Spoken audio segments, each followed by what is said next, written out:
here with Aaron from Darksiderz and my co-interviewer, Cheyenne. Hi. How did you get started doing techno music? I started like when I was, I think I'd say 15, 16. I like grew up kind of more like doing like, cause I've been playing music since about like 13, like drums and some other stuff. And then I had like a cousin who had a friend who was like doing a lot of it, and they just had like, you know, just like demo CDs, like just mix CDs and stuff. And I used to get into them, and like, you know, things like the Mortal Kombat theme song got me more into it, I'm not gonna lie. And then like I found more of it, and then by the time I was like, you know, 14, I was going to the events for them, you know, like kind of like underground Arabian kind of stuff. Probably shouldn't have been, but I was going anyways. And then I just liked the music so much that I just kind of decided that I wanted to pursue it. Yeah. Okay. So what would you say your favorite song to do a remix to has been so far? Man, I've done some cool ones lately. And there's some cool ones in the works too. This guy, his name is Zardanik. He's like kind of like in the EDM like community, but I just finished that one for him, and it's probably like my favorite one so far. Yeah. Mm-hmm. You like doing the remixes on songs? Yeah, I like them for two different ways. Like, I like doing the originals because it's more of my own idea in my own head, but I like to take something and like reimagine it and make it my own.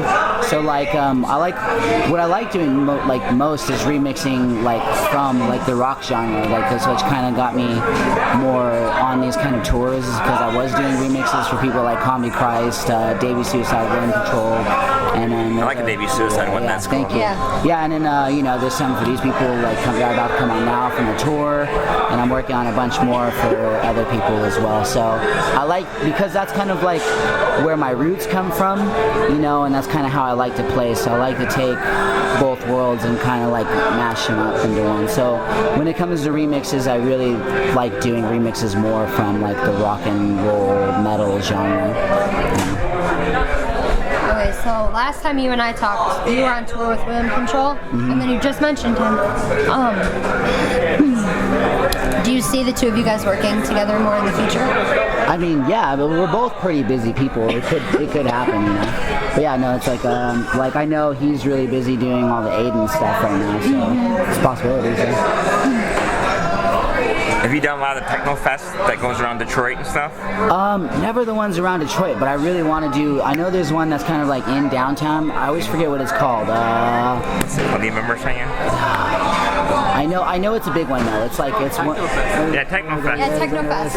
Yeah, I've always wanted to do ones more out here, because I know like that actual techno is like a big thing, and Detroit was really big for it. But I know I've done a lot of other ones in different places, you know, like throughout Vegas and New York and some in other countries. I've played in like Denmark and stuff like that too. What would you say your absolute favorite part is of doing these live shows? Like with the bands, or just like what I'm doing on this tour? Like what you do. Just going crazy. I don't know. Like for me, it's like I went into the DJ like career, and I noticed that a lot of DJs are really boring. So like I like jumping on stuff and yelling at people and kind of just being hyped up and hyper and crazy. Like I like snapping into like a different me and just being wild, because I know a lot of people in the DJ community are just like really boring, and like I kind of like grew up playing in bands before I was ever a DJ, so I like to take that and then put it into what I'm doing as a DJ. So that's probably the funnest part, is being able to be that way and not be boring, you know? What's your inspiration for songs? They just come to you? It could be anything, realistically. Like I've you know, walked in a Walmart and saw, you know, a cool Halloween postcard that you would send to someone and be like, oh, that's a cool idea, you know, and just it comes from anything, you know. I've even you know, been in the middle of conversations and someone would say, you know, something a certain way, and I'd be like, oh well, that's cool how you said it that way, or just from other music. Like I listen to a lot of different music. Like right now, I listen to a lot of like movie score, like which is kind of like not common for a lot of people. But like Hans Zimmer is like a huge influence on me. So like a lot of that kind of stuff influences me too, like just the epicness and huge sounds and stuff. The Gladiator soundtrack right now is like my big thing. I listen to that like almost every day. Like that's kind of what I would like to do after I'm done doing all of this, is kind of move more into doing like movie trailers or full movies, video games, and a lot of stuff like that. So, for those who have never heard you before, how exactly would you describe your music? Because it is different. Oh man, that's a. It's hard for me to describe myself because I just kind of like. I would just say it's more aggressive electronic music. It's I don't know. It's not pussy electronic music. I don't know. It's just, it's like EDM with balls, I guess. That's what we'll call it. Yeah. And it's a fusion of rougher sounds because of my background from the rock kind of like bass scenes and applying it to the dance music world. Have you thought about forming a band and doing like both? Yeah, I've totally thought about it because like I've been playing drums for a long time, and that's like one of my big passions, which actually helped me learn how to DJ easier because timing and percussion and making sure like everything when I'm mixing is like all in good time and like syncopated and stuff. I thought about doing stuff, and like when I'm home, I kind of like do appearances with friends and like local things, and then like when I was touring with Combi Christ, I'd always kind of come on stage and sing the last song with them every day and stuff like that. And then like I thought about it. I actually have like a side project that I just started, like, well, not just started, but it's been going on right now, and with the drummer of Combi Christ, and it's called Fake Friends, and we have a music video coming out like either the 30th or the 31st of this month, and it's a weird outlet though. It's coming out on Pornhub, which is very strange, like, but yeah, they're backing it 100%, and it's more of like, it is like an EDM project, but it's gonna end up being like live, you know what I mean? Like, he's gonna do like, of course we're gonna have our DJ sets, but we're gonna most definitely do things a little different when we play live. Like, he's gonna be doing live drums, and I'm gonna be doing live everything. So we want to make it more like kind of what the Prodigy does with other people, like more influencer like that. So like just more of like, but like super minimal. Like we want it to be like as punk rock and as gritty as possible, but with that kind of music.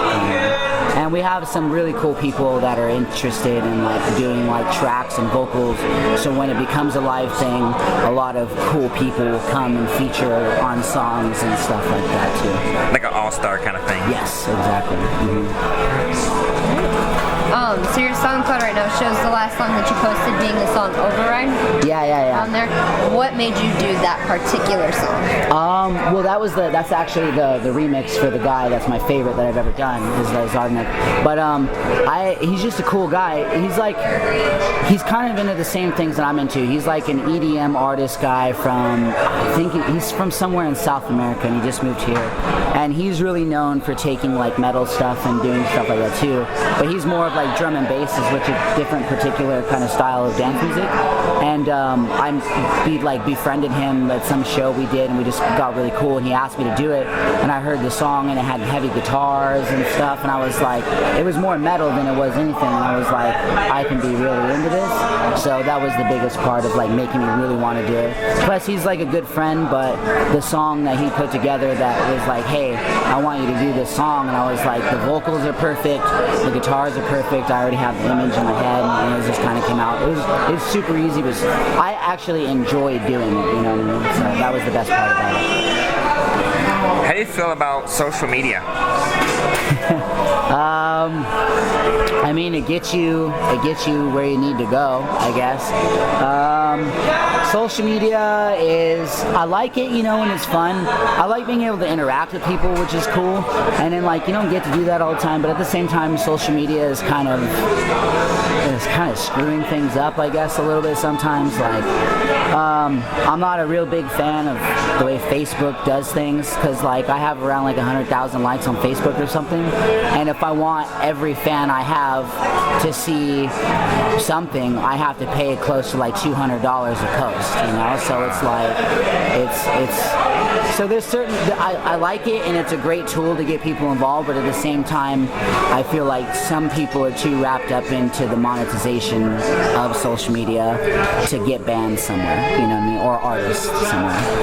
My favorite like time for social media was probably, like, I'm not that old, but maybe me seem older, is like when MySpace had like the music pages, you know. Like, I found some of the, like, my most favorite bands just because it was so easy for music to be promoted on people's pages, and it wasn't costing anybody anything, you know. So that's, I don't know, social media can go like double-edged sword. It's a double-edged sword, yeah. Like, you know, it's awesome, and, you know, it's good to see your numbers, and obviously people base things off of numbers, and it's going to be important, and, like, no matter what, social media is going to be the future of how things are ran, but at the same time it could kind of like kill how some things are, you know what I mean, with shows. Like for me, I remember going to shows and no one would have like, you know, there's like not 10 billion phones up, you know what I mean, to like post about it, which is cool, and that's awesome, because there's like a lot of people will see that and like may not know that band and be like, oh, I saw this cool video of this song, and find out. But at the same time, you know, it's like, I remember a time where like you would experience a show and not have to worry about social media being such a big deal. So the epic surprise, like going to shows, you talk about like with the camera. Yeah. Before you go to shows, I was younger, you know, you didn't know what to expect. Yeah, you yeah. go Totally. with like the, you know, that made it fun. Yeah, exactly. And it was like, you know, that's how I found a lot of things too. I would just go to shows as often as I possibly could, you know, like dig up whatever change I could find from under the couch, go to Coinstar, and like make hopefully $12, go to a concert, and you'd be like, whoa, this was awesome, you know. So it's like, you just live it. And I feel like that's a little different these days. Like, you're not really, I mean, I'm pretty sure there's still kids Coinstarring whatever they find on the couch, you know what I mean? Like, that's never gonna change, but yeah, I don't know, it's just different, you know. But I do that surprise, you know, like the moment. But that's like what's actually pretty cool about this tour is there's a lot of the venues where a lot of people are coming and not knowing what to expect, and that's probably the coolest part for me, because I'm so different compared to the rest of the tour package that when people come, it's going to be 50-50. It's going to be like either they get something out of it and it's cool, or they don't like it, you know. And I don't care if people don't like it, you know. It's like whatever. Everybody has their own interest. But the part that's best about it for me is like I've made some pretty genuine fans just on the tour so far, just by people being surprised and not even knowing what's going on. Just like, this is awesome, which makes me feel cool because it's like I provided a good show, you know. So what would you say is next for you after this? There's a lot of things. I mean, just doing more music with more people. There's a lot of project, like my side project, Fake Friends. There's a lot of stuff. After this tour is done, I'm gonna take a bit of time off to do 2 albums, one for my Darksiderz project and one for the Fake Friends thing. But I'm probably gonna I want to have both albums done by mid to late spring or something. But like, I've got, you know, I'm gonna be flying a lot of people in and stuff, and working in my studio and doing a lot of stuff with both of them, and I'm hoping to make each one close to like 15 tracks per an album, which is going to be, you know, I'm never going to sleep for the next few months or anything, or it's going to be kind of intense, but I feel like that's just the next step, because I've released a lot of singles, and in the DJ world, singles is really all you need, but I feel like I want to like take that next step and just do a full-length album, and then kind of ride off of those for a while with both projects. Would you perform live, like both tracks, like songs? Yeah, no. There's sometimes where I'll do like weird live edits and then kind of on the fly kind of things like that for sure. Where I'll take like, there's like 4 different sides of something, and I'll do something with a vocal on another one, and then chop it and cut out the bottom and do like layering for sure. And that's like the fun part of DJing and live performance too, because like nowadays there's a lot of kids who kind of just download 1,000 dance tracks off the internet and then get like a cheap program that does everything for you, and it's like I didn't come from that era, like when I first started kind of learning like records, was like vinyl was the only way to do it, so you had to get creative and learn how to do things, and like you use your ears, and it was hard, it was really hard to do. So I still use a lot of those elements in what I'm doing because it's just the way I know how to do it, and it's also fun. And I don't think it's fun if there's not kind of a challenge to do anything, So, yeah.